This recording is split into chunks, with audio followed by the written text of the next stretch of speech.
Well, I'm Erik Swanson, and I'm with Cardinal Services Incorporated. We are a privately held payroll, HR, workers' comp, and human resource management company. We started in the late 1970s as a permanent placement staffing company, and we've evolved into providing really a full plate of HR services for employers. We focus on the employment-related complexities that business owners face every day.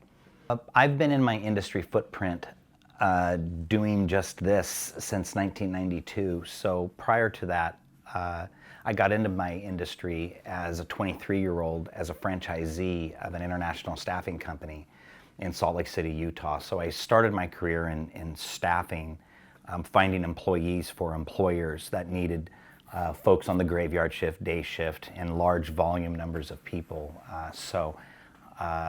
You know, what comes first, the chicken or the egg, the client or the employee? You know, do you go recruit employees and then go find employers, or do you find employers and then recruit employees?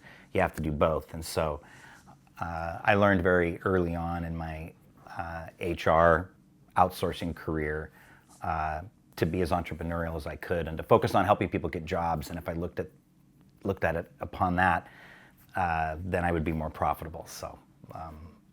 Those were some of the things that I've been doing. And then when I moved here in 2000, I joined up with a publicly traded HR outsourcing company. And I was there for 16 years, and then I matriculated over to Cardinal Services about six years ago or so. Mm-hmm. I was very fortunate in my entrepreneurial career to have a family member that supported me and taught me what sweat equity is. And so I got into this industry with some sales capacity, and I had a communication degree. And to build a business driven by sales, you have to be able to communicate and have the energy, and those things are hard to teach.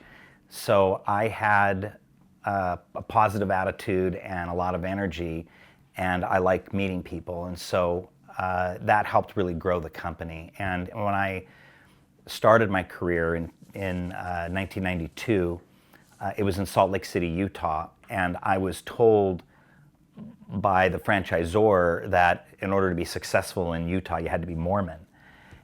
And I didn't believe that, and I took that as a personal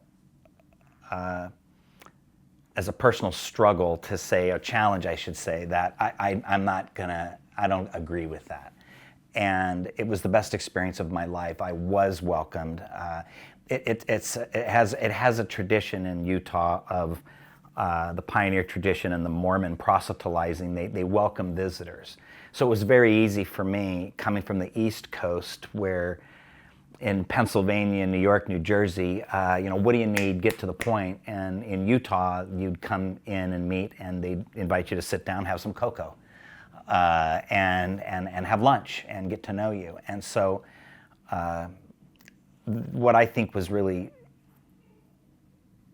very critical for me in those early years in my 20s was I didn't know how to be a business owner. I had to learn on my own. I was working in the business for the first 5 years, and then the next 4 years I was working on the business. And so I learned how to fail, and I learned how to fall down. And why do we fall down? So we can learn to pick ourselves back up.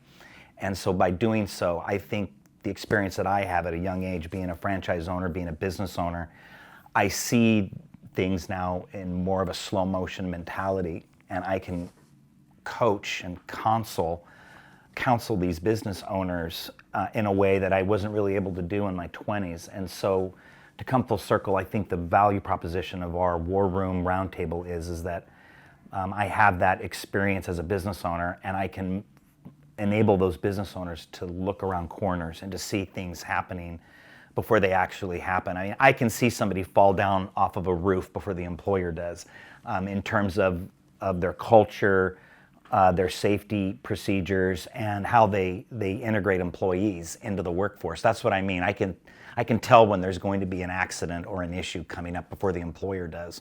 So I think that's been one of my greatest achievements, has been that experience as a small business owner, and to be able to mentor with other small business owners. Sure. The biggest struggle that I have is time management. It's having enough time in the day to get the things that I want to get done and accomplished. I'm an advocate for employers and their employees. And so my work is never done. It's never really finished. There's always something that needs to be done to accommodate an employer's employees or for those employers. So the biggest struggle that I have is there enough time in the day to get things done? Because there is just so many things that are happening that are impressed upon small businesses with regulations, compliance, taxes. And so there are a lot of questions that need to be answered, and it's my role to be able to help those employers. And a lot of those employers don't call me and say, hey, I have a question. So it's my role to be looking around corners and being proactive with them and making sure that they're free and focused on making money. I smile because what my role is as an outsourced HR provider is really to absorb the stress and the anxiety that the employers otherwise didn't realize they need to be doing, but are otherwise doing, in that it disables them from making money and profiting.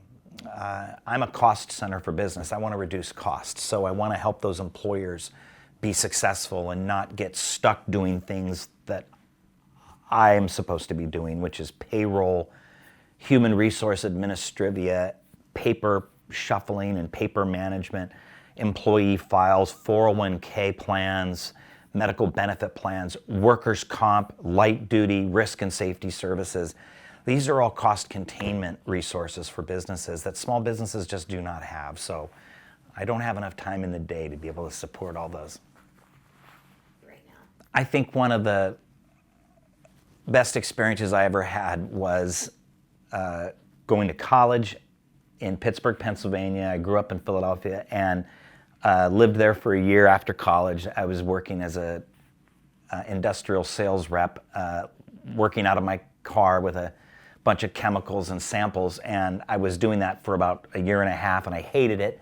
It was miserable. My family was all out here in Oregon, and I got an opportunity to buy a franchise in Utah, and I packed up my four-cylinder Jeep Wrangler soft top convertible in 1992, and I drove out I-80 cold to Salt Lake City, Utah, no pun intended, didn't know anybody.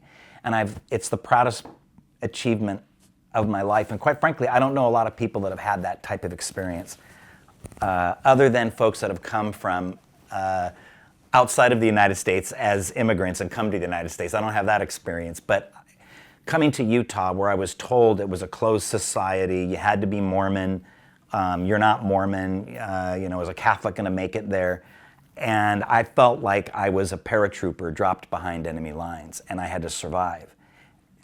And it was the best experience because I grew an operation that had, in billable hours, about 500 or 600 billable hours. So if you can imagine one employee working 40 hours a week, and we had about 500 billable hours a week, you can start to do the math. That's about maybe 10, 11, 12 employees. Forgive me if the math is wrong. We didn't have a lot of employees when we bought the business.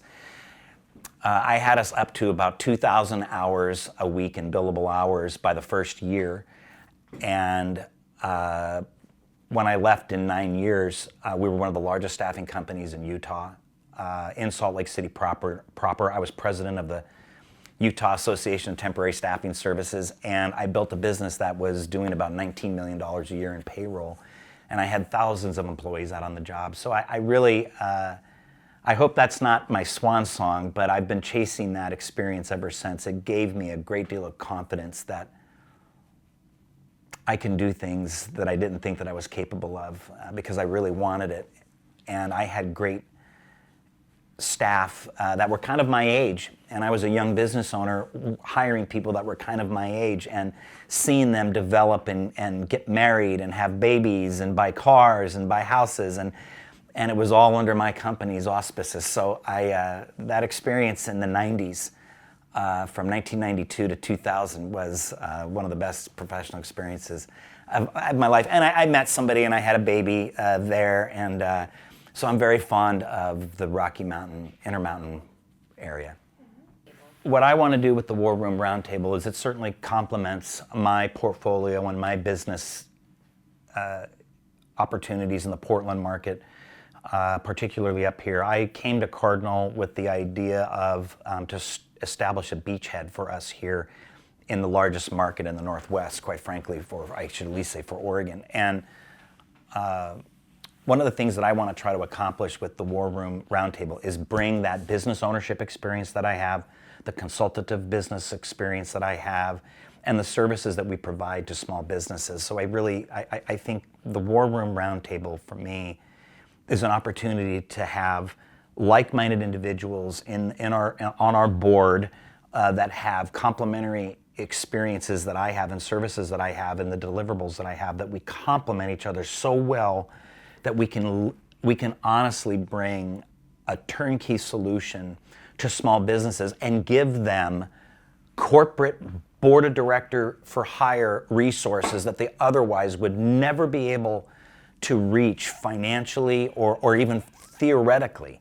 And so for me, who's advocating for the small business? And I want to be helping small business. So in closing, my thought is that the War Room Roundtable is a great mechanism to support the small businesses that need us now more than ever. Who's looking out for them? Regulatory compliance, taxes are going up, margins are shrinking, and employees are harder and harder to find and support. So I think the things that we do are going to enable business owners to focus and grow profits and have that experience that I had in Salt Lake City, developing their employees and making our communities stronger and better.